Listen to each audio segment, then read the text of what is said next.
Indiana man who died in plane crash wrote own comedic obit, "I am completely dead now." Author of his own fate. An Indiana man wrote a darkly funny obituary for himself, which was published after he died in a crash involving his homemade plane.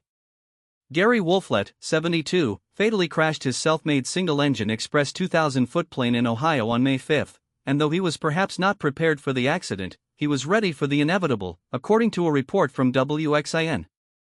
Hello. I am Gary. I am completely dead now. I am surprised that it took this long to happen, the deceased man wrote. I had several close calls throughout my lifetime.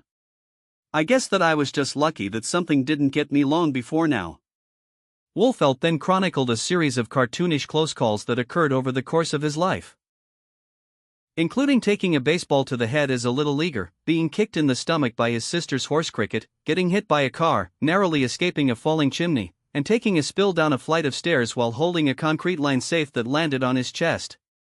After that last fall, Wolfelt said he was forced to go to a doctor who discovered he had prostate cancer. I had just dodged another bullet.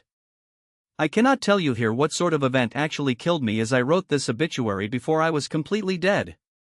Someone else will have to fill in the details later on, I guess, he added, not knowing he'd end up leaving this life doing one of his favorite things. In a heartwarming turn in the comedic obit, the amateur aviator also laid out his most important accomplishments. I stayed lovingly married to the same woman for a long time.